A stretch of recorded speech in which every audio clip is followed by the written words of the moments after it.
but we all know that none of this can be ever even possible if we're not inspiring the next generation to follow in your footsteps.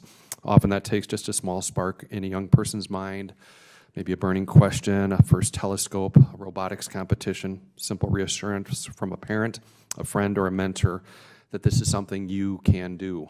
And we need you to do it. So I want to just ask, and I've asked this before in other committee hearings, but I'll start with Dr. Jones, and maybe if we can just kind of go down the line. It's helpful for me because you certainly are some of the best and brightest in your field, but I've noticed for experts in the STEM field that there's no single pathway to get to where you are. So just some simple questions. Wonder if you have any thoughts. When did you know that this was something you wanted to do? Who inspired you? Feel free to give a quick shout out to a teacher or mentor. They always could use the credit and recognition. So if you could maybe just let us know kind of your path, if there was someone that inspired you and what it was that maybe first sparked that idea that, hey, this is something interesting and something I could do. I've been lucky to have a number of mentors. I think beginning, I grew up near Dayton, Ohio, and there was an honors, everybody likes Dayton? Good. And good. There was an honor seminars of Metropolitan Dayton, and I went to that. We had weekly lectures. Kids from different high schools came in.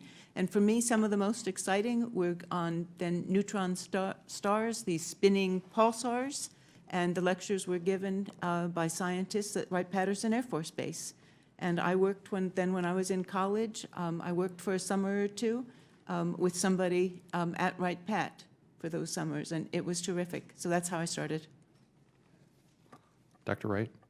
I think I knew as a little girl that I was addicted to the stars and the universe and trying to understand it. Probably the most formidable experience was in middle school. In my science class, they decided to play the Cosmos series by Carl Sagan, and I was hooked by watching those. And then I, too, have had many mentors, thankfully.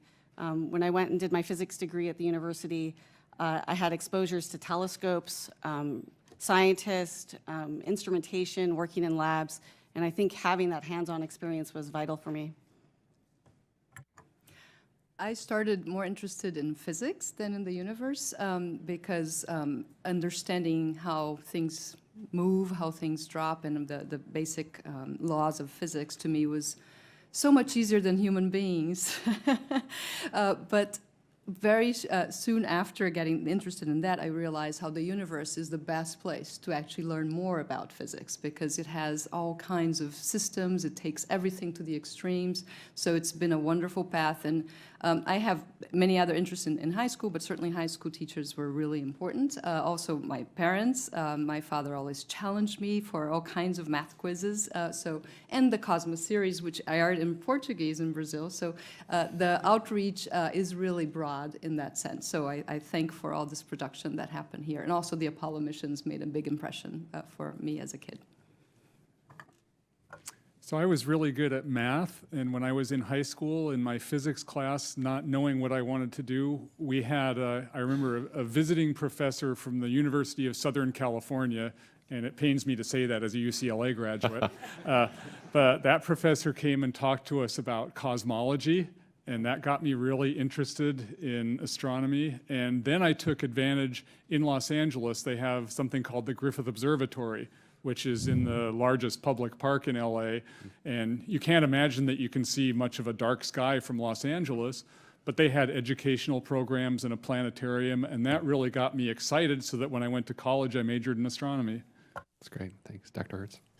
Well, I was a child of the 60s, and I grew up just loving to read about all the NASA missions that were going on. My father, we lived in Atlanta, and my father gave in to my love by driving us down to the Cape before the Apollo launches, and we would camp out on the beach and wake up the next morning and watch them blast off to the moon, and so that set my path. That's awesome.